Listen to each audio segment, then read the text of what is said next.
Amen. Hallelujah.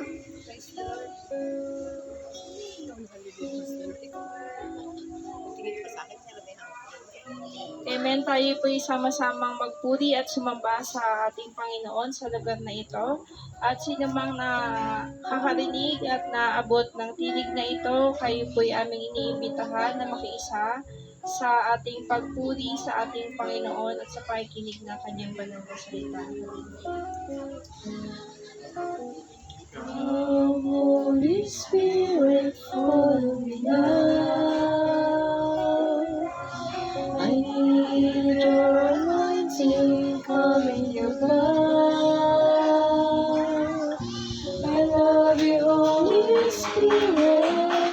You captivate my soul, and every day I grow to love you more.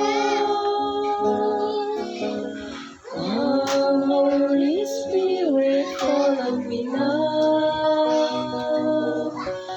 I need your anointing, come in your power. I love you, Holy Spirit. You captivate my soul, and every day I grow to love you more. I'm reaching for your heart. You hold my life in your hand, drawing me closer to you. I feel your power in you. Nothing compares to this place, where I can see you face to face. I worship you in spirit and in truth.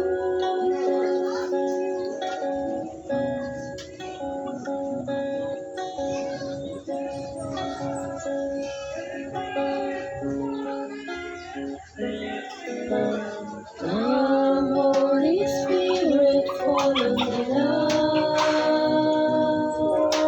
I need your anointing, come with your power. I love you, Holy Spirit. You captivate my soul, and every day I grow to love you more. I'm reaching for your heart. You hold my life in your hand, drawing me closer to you. I feel your power in you. Nothing compares to this place, where I can see you face to face. I worship you in spirit and in truth. I'm reaching for your heart. You hold my life in your hand, drawing me closer to you. I feel your power in you. Nothing compares to this place, where I can see you face to face. I worship you in spirit and in truth.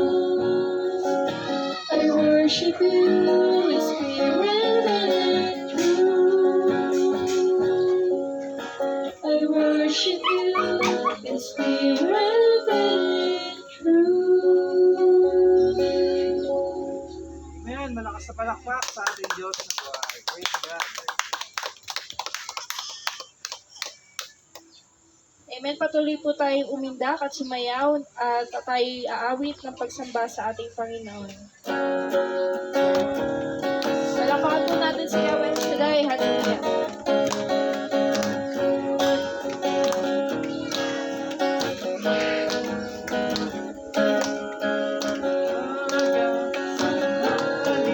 Sa gabi tumingin ka, umaga tanghali.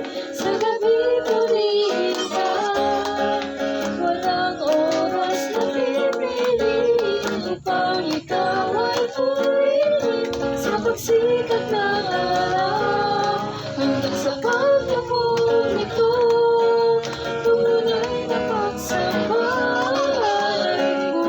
Umaga, tanghali. Umaga, tanghali,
ang Panginoon.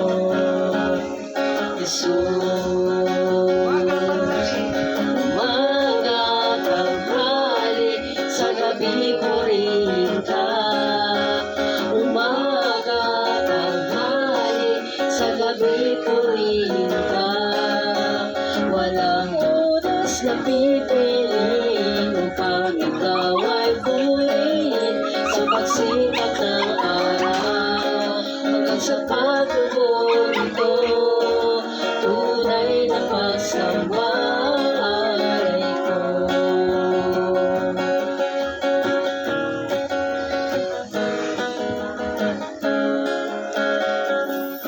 Amen. Palakpakan po natin ang malakas si Yahweh. Patuloy po tayong aawit ng ating pagsamba sa kanyang banal na pangalan. Hallelujah.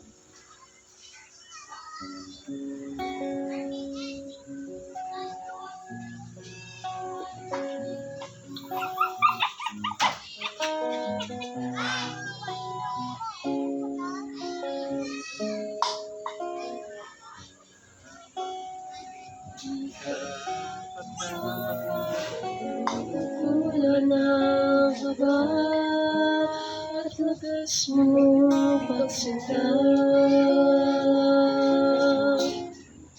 Habang walang kakayanan, masuklian ka ng mabuti sa lahat mo ginawa. Iyakap mo ako sa aking karumihan. Inibig mo ako nang di kayang tumbasan.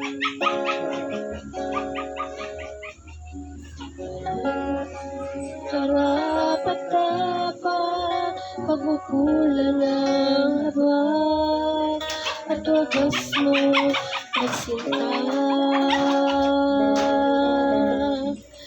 Habang walang kakayanan, masuklian ka ng mabuti sa lahat mo ginawa. Iyakap mo ako sa aking kaluhan. Inibig mo ako nang di kayang tungkasan.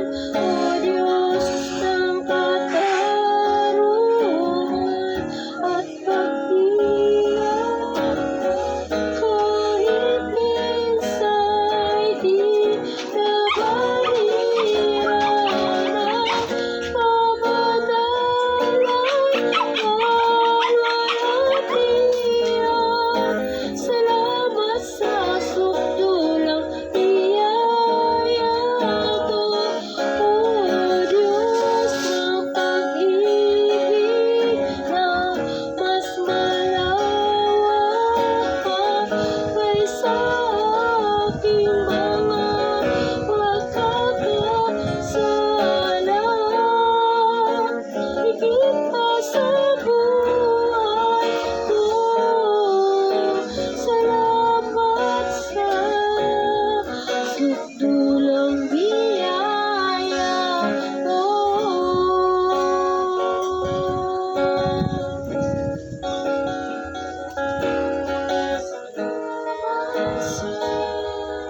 Sukdulang biyaya mo.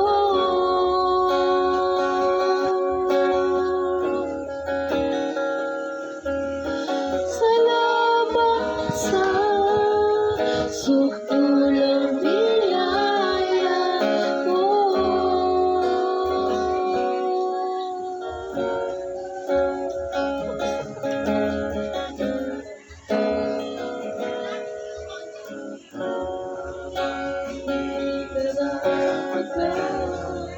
Pagkukulang ng habag at wagas mo pagsikat. Habang walang kakayanan, masuklian ka ng mabuti sa lahat mo ginawa. Iyakap mo ako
tayo ba'y tuloy-tuloy na sa pakikinig ng salita ng Diyos.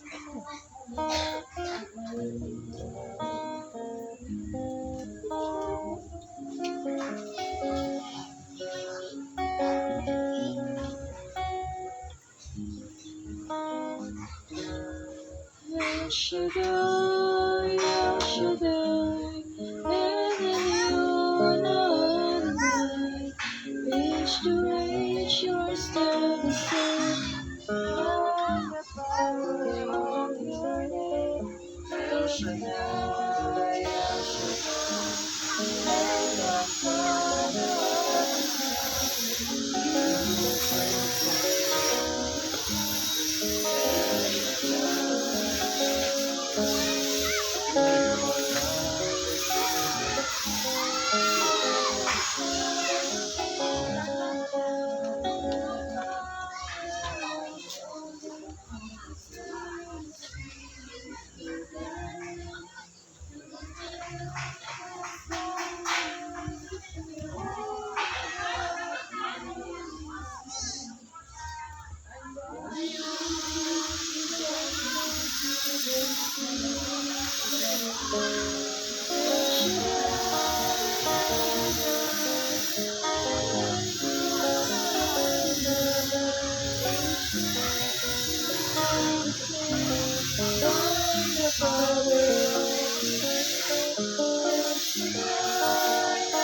Though the people could not see what Messiah ought to be, though your words contain the plan, they just could not understand.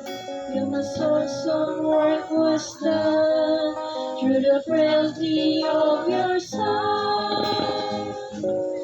El Shaddai, El Shaddai, El Elyon Adonai, age to age you're still the same, by the power of your name. El Shaddai, El Shaddai, Erkam Kana Adonai, I will praise you till I die. El Shaddai, El Shaddai, El Shaddai, El Elyon Adonai, age to age you're still the same, by the power of your name. El Shaddai, El Shaddai, Erkam Kana Adonai, I will praise you till I die. El Shaddai.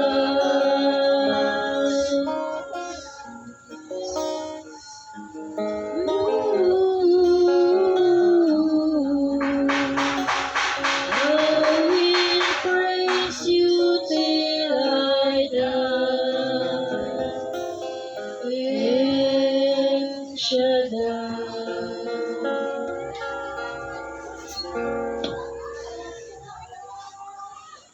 Ama naming Diyos na makapangyarihan sa lahat, maraming salamat po muli sa biyaya ng pagkakataon na muli nyo kaming tinipon sa dakong ito upang aming pagsaluhan ang iyong mabuting balita.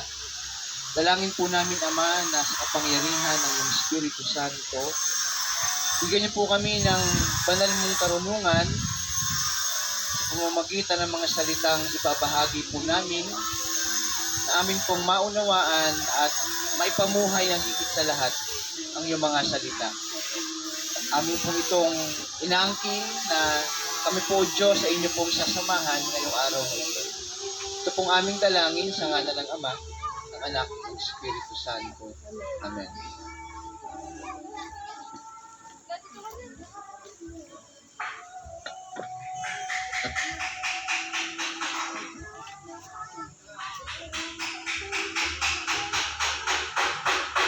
Basahin ko po yung gospel na akin pong share ngayon sa Luke chapter 8 verse 1 hanggang 3. Lucas Kabanatang 8, simula sa versikulo hanggang ikatatlo.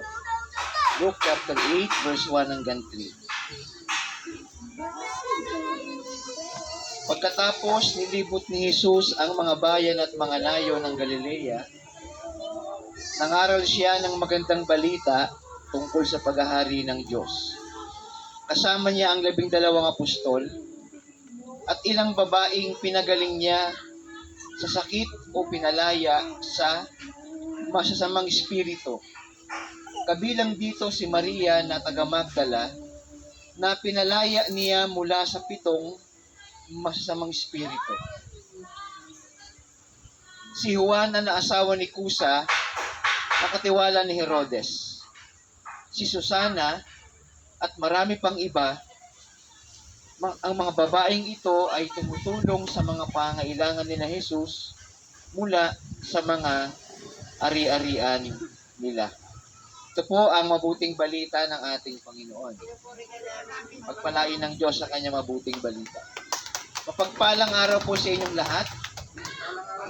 Ayan, sa lahat po ng nandito ngayon, nais ko pong ibahagi sa inyo ang mensahe ng Panginoon. Akin po ito bibigyan po ng theme na Restoration of God's Kingdom. Pag sinabing restoration, ang ibig sabihin po kasi ng restoration sa meaning po ng ibang translation, restoration means to bring back to the original place or position. Pagpapanumbalik sa dating posisyon at sa dating kalagayan. Meron po tayong isang preacher po, kung kilala niyo po ito, maaring kilala niyo po ito, si Brother Nonoy. Yung bago po namin trainee po ngayon. Ang isa pong sideline po niya, aside sa preaching ho, ang trabaho po niya ay nagre-restore ng mga sapatos. Meaning, kapag meron kayong sirang sapatos, yung dati yung sapatos na bago, na nagamit nyo na mahabang panahon, tapos nasira, si Brother Nonoy po, ang trabaho po niya, kapag sa kanya po niya pinaayos yung sapatos na yon, pagbilang po kayo ng mga ilang linggo, ibabalik sa inyo bagong-bagong muli. Kung paanong yung binili niyo po ng bago at ipinaayos niyo po sa kanya, kahaling tulad po ng pagiging bago ang kanyang ginagawa. Ang tawag po doon ay restoration. Ibinabalik sa dating kalagayan, ibinabalik sa dating posisyon. Ba't po sinabing restoration? Restoration, the kingdom of God. Yung binasa ko pong Ebanghelyo sa Luke chapter 8, mapapansin po natin dito, sabi sa verse 1, after this, Jesus traveled about from one town and village to another, proclaiming the good news of the kingdom of God. Jesus traveled from one town to another village, proclaiming the good news of the kingdom of God. Bakit restoration of God's kingdom, Brother Peter? Dahil, ulitin ko po kanina sa inyo, sinabi ko sa inyo, no? Ang salitang restoration, pagpapanumbalik sa dating kalagayan. Isang dating bago, tapos nasira, naluma, at pinaayos mo uli, like si Brother Nonoy, ibabalik sa iyo ito ng maayos muli at parang bagong-bago. Ang tawag doon ay restoration. Restoration of God's kingdom dahil ang kingdom ng Diyos o ang paghahari ng Diyos, ito kasi ang nawala sa tao. Ang pwede mo lang pong ibalik o i-restore yung meron na dati. Meron na po siya dati, subalit nawala, maring nasira, ito ay nakuha ng iba, ngayon, ibabalik uli sa dati. Yun ang ibig kong sabihin, restoration of God's kingdom. Ang tanong, Brother Peter, ang paghahari ba ng Diyos ay nawala at nasira sa tao? Yes ho. Kaya nga si Jesus Christ ay dumating sa mundo, mapapansin po ninyo, ang unang-unang pinangaral po ni Christ sa Matthew 17 verse 4, yung sabi doon, dumating na ang takdang panahon. Now the time has come, and repent your sins and believe the good news, because the kingdom of God is at hand. The first message ni Christ, ang unang-unang sinabi niya, the time has come, dumating ng panahon na ang paghahari ng Diyos ay narito na. Meaning, si Jesus ho, nang siya'y nasa lupa, ang purpose po niya ay is to restore. Restoration po ang kanyang purpose. Anong i-restore niya? Ang kingdom ng Diyos. Bakit? Kasi ang kingdom ng Diyos, ito po kasi ang ibinigay ng Diyos kay Adan na pamamahala ng likhain po niyang daigdig sa Genesis 1:26. Ang sabi po ng Diyos, let us create man in our own image and likeness, and let them have dominion. Ang pagkakasabi po doon sa King James translation po ay, let them have dominion. Yung sinabi pong let them, yung word na let them, yung them, walang iba, ito po ang tao na si Adan at si Eva. Anong mandato po nila? To dominate, to have dominion. Pag sinabi pong dominion, sa mas mababaw na salita ay pamamahala or management, pamumuno. Yung salitang domain or pamamahala, ito yung isang teritoryo na kung saan na pamamahalaanan po ng tao. Walang iba ang daigdig, ang earth. Let have dominion over the earth. Ngayon, dahil ang tao po'y nagkasala, nawala sa presensya ng Diyos, at ang tao po ay nasira po yung tinatawag na dominion na binigay sa kanila dahil sa kanilang pagsuway, yung dominion ho ay nawala sa kanila. Kaya sabi sa Romans 5:12, nang pumasok ang kasalanan, lumaganap ang kamatayan at kasamaan. Kaya ang nag-dominate sa earth ay hindi ang kingdom, kundi ang kasalanan at kamatayan. Kaya yung kingdom na yon ay nais pong i-restore ni Christ at nais po niyang ibalik, unti-unti ibinabalik po niya. Kaya nga, yung binasa po natin sa Luke chapter 8, mapapansin po ninyo, nililibot ni Jesus ang bawat lugar at nayon, nangangaral siya ng mabuting balita. Sa English po ay proclaiming the good news of the kingdom of God. Bakit? Kasi yung kingdom kasi ang nawala sa tao, kaya nire-restore niya. Mapapansin po ninyo, walang ibang topic si Christ. Hindi siya nagbago ng topic. Bawat lugar na puntahan niya, isang topic lang po si Christ eh. Ang tanging topic po niya ay to proclaim the kingdom of God. At mapapansin din po natin dito, itong ginagawa po nating pag-NPG, galing ito kay Christ. Nagpupunta po tayo sa bahay-bahay, naglilibot-libot po tayo, iniikot-ikot po ni Brother Mike ang bawat lugar na pwedeng possible na pwedeng magkaroon ng gawain. Ito ho ay galing kay Kristo. Sa Luke chapter 8, ang sabi doon, nililibot ni Jesus ang bawat bayan at nayon. So, siya pala ang unang gumawa ng tinatawag na neighborhood prayer group na amin lang pong inuulit at pinagpapatuloy. Pero mapapansin po ninyo, isa lang po ang paksa ni Christ. Hindi siya nagbago ng tema. At ang tema niya ay patungkol sa paghahari ng Diyos. Sabi ko sa inyo kanina, restoration of God's kingdom. Okay, last week ho, yung ebanghelyo po natin, mapapansin po ninyo, si Kristo po ay nagpagaling ng may sakit at nagpalayas ng mga demonyo.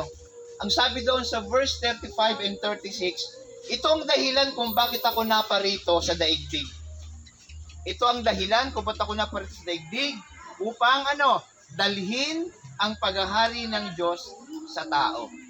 Yung gospel natin last week sa Mark chapter 1, beginning sa 21 hanggang 39, ito ho ay isang application po at manifestation ng pagre-restore, pagpapanumbalik ng kingdom ng Diyos. O okay, balikan ko po si Brother Nonoy. Kapag ho kayo nagpaayos ng sapatos kay Brother Nonoy, aabutin po ng mga linggo. Kasi may proseso po ang pagre-restore. Hindi siya magic na pag binigay mo, balik ka agad, hindi ho. Merong process po ng restoration. Ngayon, ang Mark chapter 1, verse 21, mapapansin nyo, ito po ang manifestation po ng process ng restoration ng kingdom ng Diyos. Bakit? Ang evil spirit po, kung bakit nagkaroon po ng evil spirit o bad spirit sa daigdig, dahil walang ibang tanging misyon at layunin ang evil spirit ay mag-dominate din sa buhay ng tao. Dahil mula pa nang nilikha ng Diyos ang daigdig, napansin niyo po, sabi po ng masamang espiritu kay Kristo, kilala kita, ikaw si Jesus taga Nazaret, ikaw ang banal ng Diyos. Ang tanong ay, bakit kilala ni Christ, bakit kilala po na masamang espiritu si Christ? Kasi noon magkakasama po sila sa langit. Ang lahat ng mga angels, ang tawag doon mga spirit, mga espiritu sila. Wala silang physical body. Ang mga anghel na ito, ang siyang tagapanguna sa pagsamba sa langit. Mga espiritu sila. Wala silang physical body. Ngayon, bakit nagkaroon ng fallen angel? Kasi ho, hindi matanggap ni Lucifer na ibinigay sa tao ang pamamahala sa Genesis 1 and 26. At hindi kayang mag-submit ni Lucifer sa sinabi ng Diyos na sa tao ibinigay ng Diyos ang pamamahala at ang imahen ng Diyos. At yun ang hindi matanggap ni Lucifer. At hindi niya kayang mag-submit sa sinabi ng Diyos. Bakit? Ikaw ba naman ang pinakamagandang anghel sa langit? Ikaw ang nangunguna sa pagsamba. Alam niyo ho ba, according sa ibang mga theologian, kapag ang Diyos daw ay lumalabas sa kanyang trono sa langit, nagliliwanag ang Diyos. Kapag nagliwanag ang Diyos, tatama kay Lucifer yung liwanag ng Diyos. Kapag tumama kay Lucifer, nag-iiba ang kanyang ilaw. Kaya nga ang salitang lucis, galing kay Lucifer. Ano ba ang lucis? Ang lucis, kapag sinindihan mo, nag-iiba ang kulay. Ganun si Lucifer. Kapag tumama sa kanya, ang liwanag ng Diyos galing sa kanyang trono, nag-iiba ang kanyang anyo. Kaya nga, yung pride ni Lucifer, inisip niya, abay, magandang maging Diyos. Dapat sinasamba rin ako. Ang ikinagalit, isinamang loob ni Lucifer, nang sinabi ng Diyos, let us create man in our own image and likeness, and let them have dominion over the earth. At hindi matanggap ni Lucifer, hindi sa kanya ibinigay ang imahen ng Diyos. At ito matindi, nag-recruit pa si Lucifer ng mga anghel para labanan ang Diyos sa sinabi niya. At ang sabi sa pahayag, sabi sa Revelation chapter 12, verse 7, meron pong sinabing ganito po, mga kapatid. Basahin ko lang sa inyo, Revelation chapter 12, verse 7, ang sabi ganito ho. Revelation chapter 12, verse 7, sabi po yung ganito ho,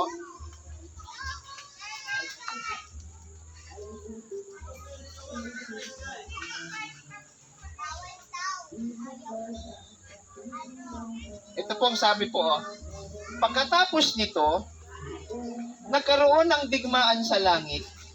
Si Mikael at ang mga kasama niyang mga anghel ay nakipaglaban sa dragon at lumaban din ang dragon at kanyang mga anghel.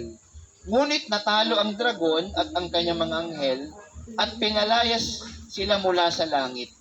Kaya itinaboy ang malaking dragon, ang ahas noong unang panahon na tinatawag na Diablo o Satanas, na nanlilin lang sa mga tao, sa buong mundo, itinapon siya sa lupa kasama ng kanyang mga anghel. Kaya nagkaroon po ng salitang fallen angels. At ang mga fallen angels na ito yung mga naging bad spirit o mga unclean spirit na itinapon from heaven to earth. At ang sabi dito, ang Diablo na nanlilin lang sa mga tao. Kaya ang ginawa ng Diablong ito, nilinlang ang tao. At ang nilinlang po niya hindi si Adan kundi si Eva. Dahil si Eva kasi ay wala noon nung sinabi ng Diyos kay Adan. Andito pa ho siya. Kaya dinisip niya si Eva, ang sabi, totoo ba na kapag kinain nyo, mamamatay kayo? Hindi kayo mamamatay. Kapag kinain nyo yan, magiging Diyos din kayong katulad niya. Napunbinsi po ng Diablo si Eva at kinain po yung pinagbabawal na gamot. To make the story short, nang nalabag po nila ang sinabi ng Diyos, dun pumasok ngayon yung dominion ni Satan sa mundo. Kasi hindi nga niya matanggap na sa tao ibinigay ng Diyos ang pamamahala. Kaya dinisip niya, gusto niya siyang mamahala sa daigdig. Kaya sabi ng Romans 5:12, pumasok ang kasalanan at lumaganap ang kamatayan at kasamaan. Kaya sa Mark chapter 1:21 and 29, yung lalaking inaalihan doon ng masamang espiritu, sabi niya, kilala kita, ikaw ang banal na anak ng Diyos. Kasi nga, kasama nila si Christ noon eh. Kaya kilala nila si Christ. Sabi sa Mark 29 hanggang 30, hindi hinayaang magsalita ni Christ ang mga demonyo. Pinatigil niya ito.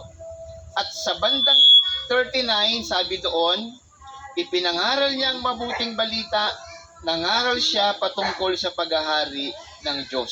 Why? Kasi nire-restore na po ni Christ ang kingdom sa buhay ng tao kasi ito ang nawala sa buhay ng tao. Kaya mapapansin po ninyo, ang message po ni Christ, ang pinakamarami po niyang message sa New Testament, especially sa Gospel, is all about the kingdom of God. Sa Matthew 13, ang sabi doon sa mga parable, the kingdom of heaven is like this. Ang paghahari ng Diyos ay katulad nito.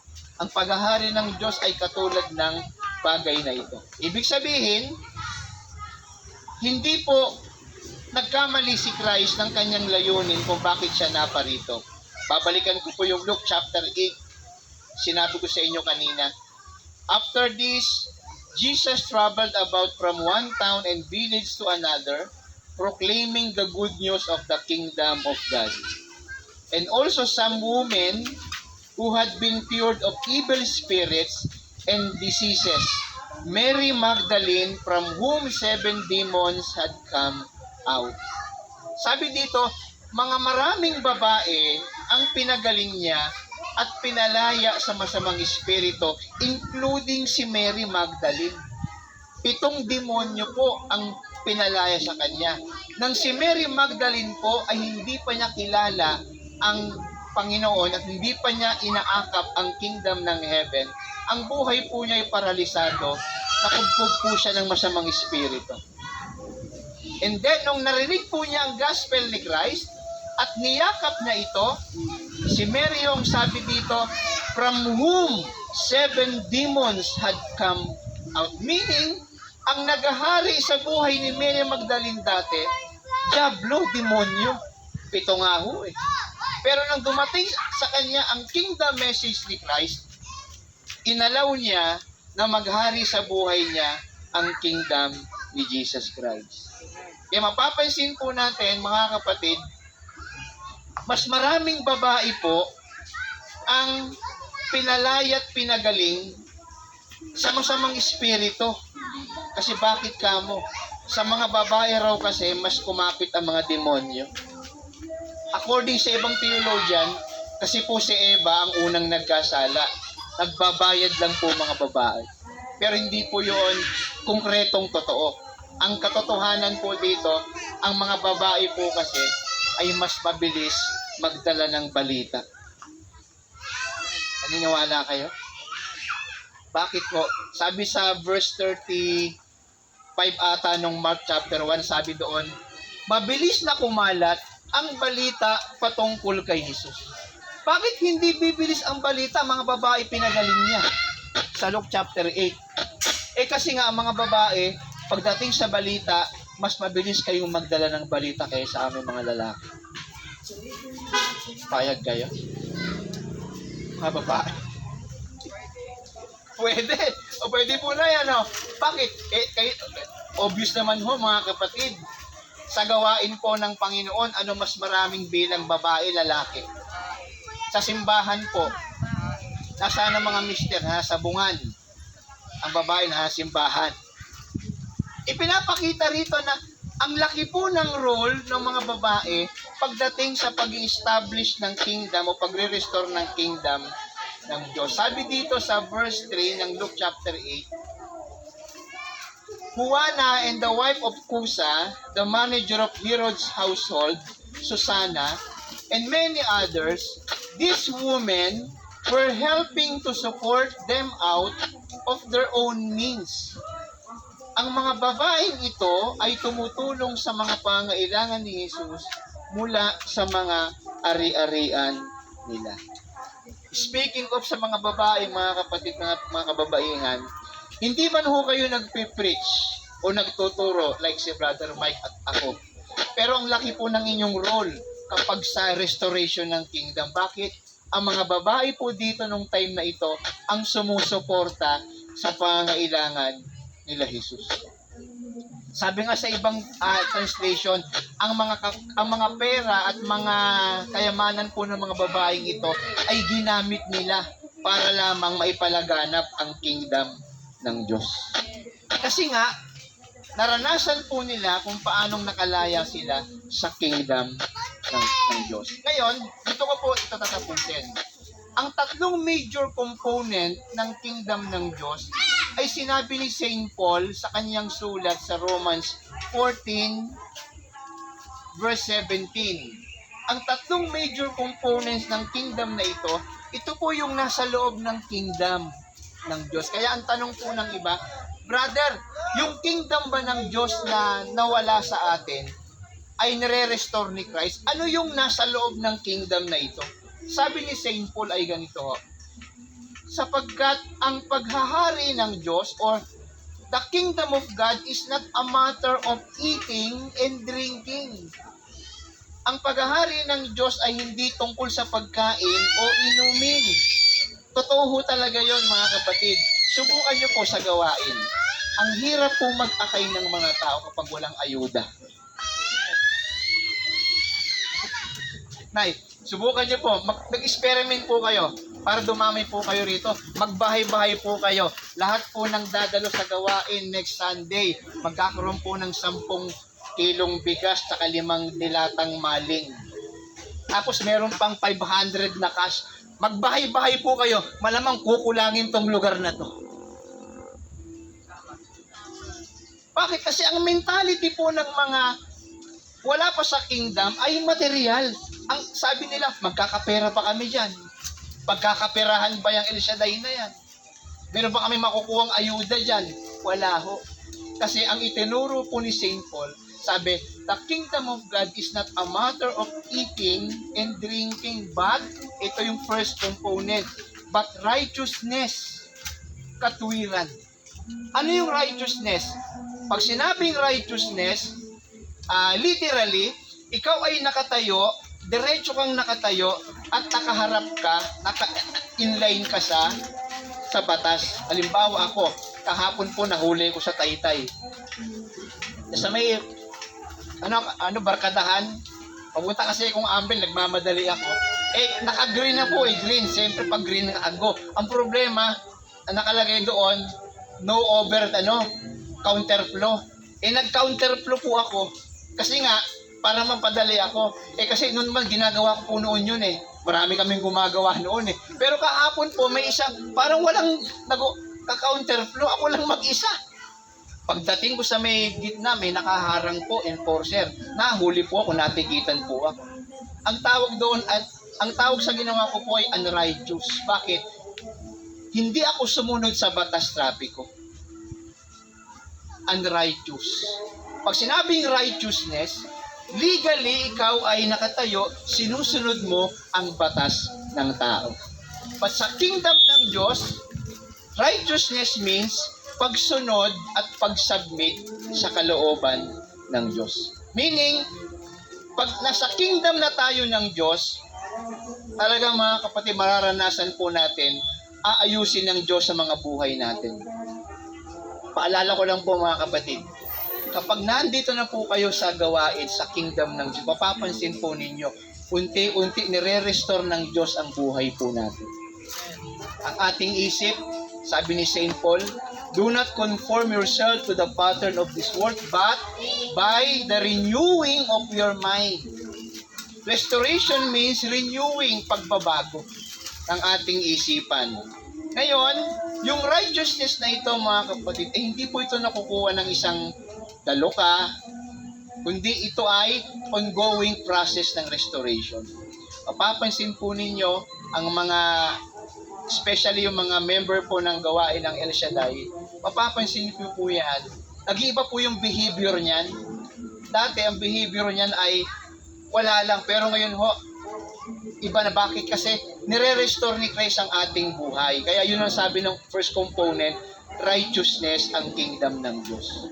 Inuunti-unti ng Diyos na baguhin ng Diyos ang ating mga buhay. Pangalawa, second component ay, ano sabi doon? Peace. Righteousness and peace. Sa ibang translation pong sabi doon ay magandang relasyon. Pag sinabing peace, meron kang good harmony, meron kang magandang ugnayan saan? Sa Diyos mismo. Kasi po si Adan at Eva, nagkaroon po ng tinatawag na nawalan sila ng kapayapaan kasi pinalayas po sila sa paraiso na outcast po sila So wala silang tinatawag na harmony or good relationship. Kaya yung sinasabing peace po dito ay isang maayos na ugnayan sa Diyos na dati po nating kaaway at hindi natin kasundo. So, yun. First, righteousness.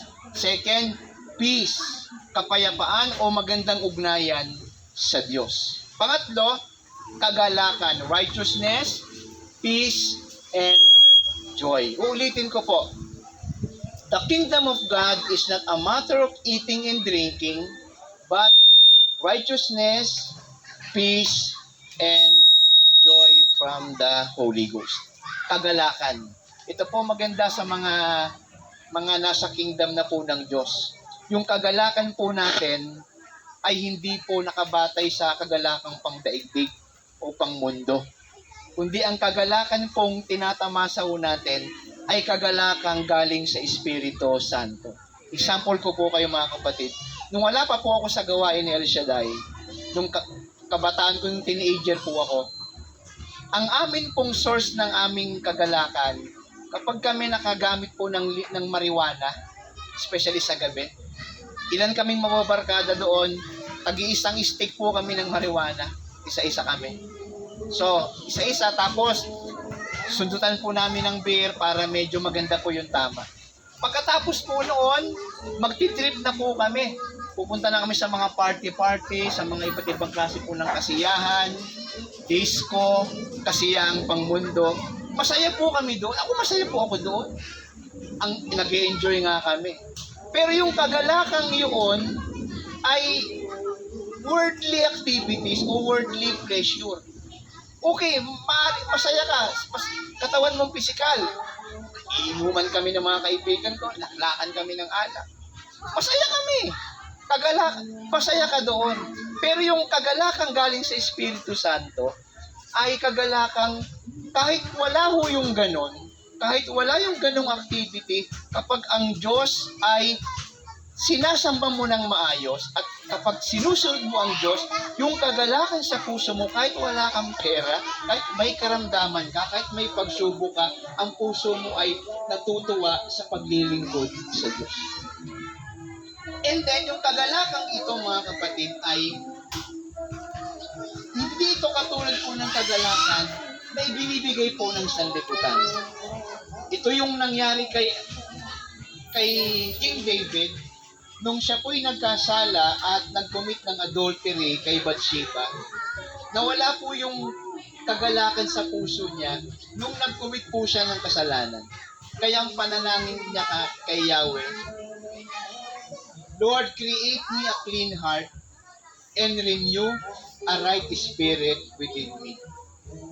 Ibalik mo sa akin ang kagalakan ng kaligtasan na sumpungan ko noon. So, katwiran, righteousness, second, kapayapaan, magandang ugnayan sa Diyos, and then yung kagalakan ng pagliligtas ng Diyos sa atin. So, yung kagalakan ito, yung kasiyahan ito yung time at moment na kapag sinasamba natin ng Diyos, nag-worship tayo sa Panginoon, nag-uumapaw ang ating kasiyahan. Unlike po noon, hindi ko ma-appreciate po talaga yung kumakanta sa gawain, sumasayaw, tumatalon. Corny po ako noon. Nababaduyan po ako.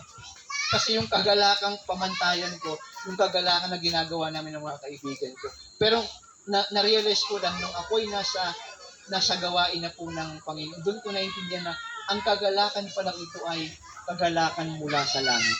Amen. Amen. Amen. At mararanasan po ninyo yan mga kapatid kung magpapatuloy po tayo na magpaparestore po tayo sa kingdom ng Diyos sa buhay natin.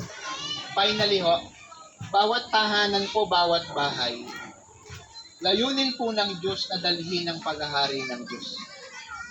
Bawat tahanan, bawat bahay, ay nais po ng Diyos na dalhin ang kanyang paghahari sa kanya. Meron po akong isang napanood sa YouTube po. Ito lang naman ng mga araw. Isa po siyang anak po ng isang kilalang artista na lalaki, na politiko, na namatay po sa bahay nila or pinatay po. May pumasok pong lalaki doon at pinagbabaril po siya kasama ang kanyang nobya. Tumakas po yung pumatay, pero ang mastermind po ng pagpatay, walang iba yung kanyang kapatid. Anong dahilan? Dahil sa selos at inggit. Kasi itong pinatay na ito ay napakalapit sa kanyang tatay. Very close po siya. At napakalapit at binibigyan siya ng pera at binibigyan pa ng malaking allowance unlike sa mga kapatid niya. Kaya namuo sa kanilang isipan na mas mabuting mawala na ito para mapasa atin yung kayamanan ng ating tatay. In short, napatay po yung lalaking ito at ang suspect until now ay nasa ibang bansa, kapatid niya mismo. Ganun pong nangyari kay Cain at Abel. Si Cain ay pinatay ang kanyang kapatid na si Abel dahil hindi niya nagustuhan na ang Diyos ay pumabor sa alay po ni Abel. Meaning, ang jealousy, ang insecurity, ang namayani taghari kay Cain. Ito po ngayon ang plano po ng Panginoon. Yung ating dating pagkatao, nais po ng Diyos na mag-dominate ang kingdom ng Diyos sa atin. Yan ang purpose kung bakit may gawain tayo dito. Amen? So, isa po kayo, tayo nandito, maging katulad po ng mga babae dito na naging kasama ng Panginoon na isinusulong, ipinopromote ang kingdom ng Diyos dahil ito ang tanging isang nawala sa tao na ibinabalik niya until now. Amen? Kaya ipagpasalamat po natin na meron pong gawain na NPG dito kasi hindi nyo ba alam na unti-unti na pong nire-restore ni Christ ang kingdom niya sa lugar na ito at sa buhay po ng mga nandito. Amen? So, ipagpasalamat natin sa Diyos dahil binigyan tayo ng pagkakataon na tayo ay magkaroon po ng ganitong klase ng gawain. Palakpakan natin ang Panginoon.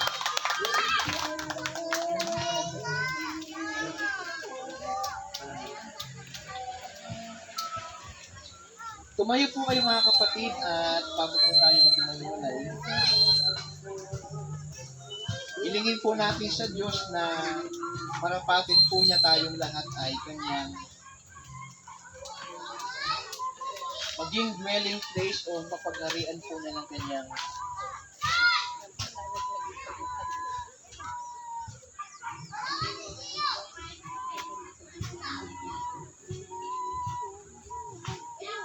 Ilang sandali, tayo po ay lumapit sa ating Panginoon. Makapangyarihang Diyos na dumalang sa aming buhay. Ibinigay niyo po ang inyong pagmamahala sa unang taong nilikha niyo. Subalit, na-mismanage po sila. Kaya ngayon si Christ ay inyong sinugo upang i-restore at ibalik yung paghaharing ito sa buhay ng tao. Narito kami, tumutulog sa inyo. We humbly ask you, Lord, na kami lahat ay parapatin niyo pong pagharian.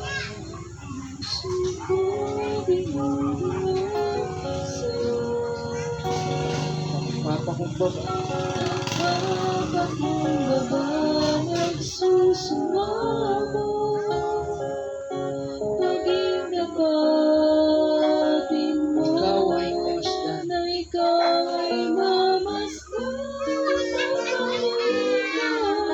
Sa'yo ay pumisan. Ang puso ko'y dinudulog sa'yo. Nagpapakumbaba, nagsusumamo. Panginoon, Ikaw ay mamasdan. ikaw ay mamasdan. Sa'yo ay pumisan. Loobin mo, Panginoon. Maging banal mong tahanan. Puno ka ng iyong daluyan mo, Panginoon.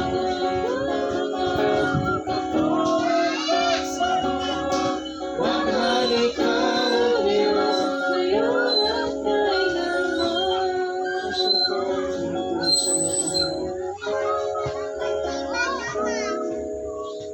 Puso ko ay tinutulog sa iyo, Panginoon. Kami po ay nagpapakumbaba.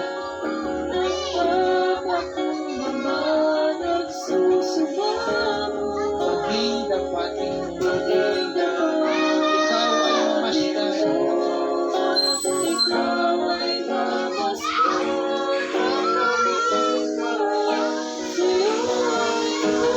Loobin mo,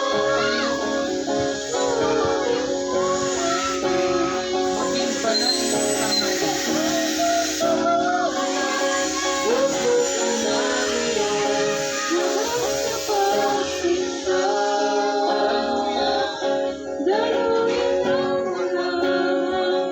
Mga pagpuno. Mahal ikaw, O Diyos. Loobin mo.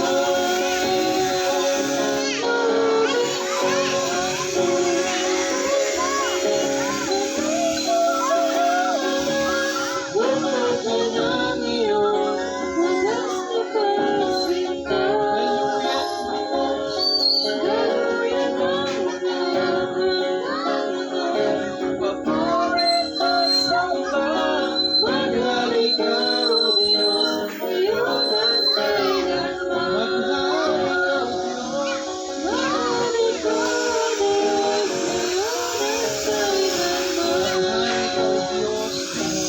Mahal ikaw, Diyos.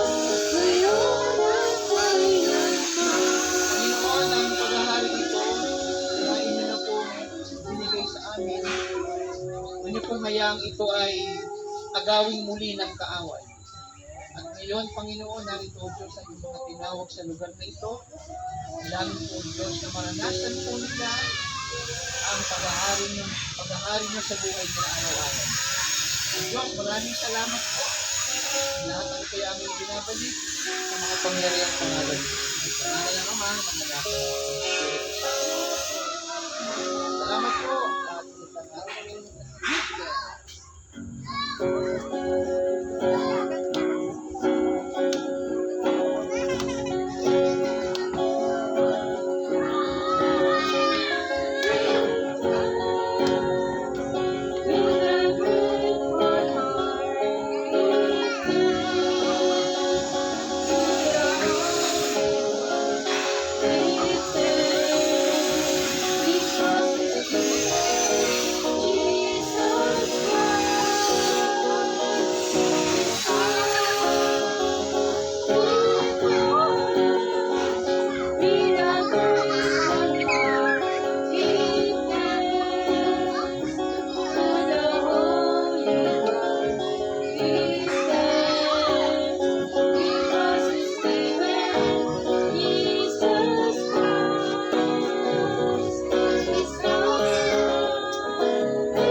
salamat po sa ating pagkakataon. Maraming salamat kayo.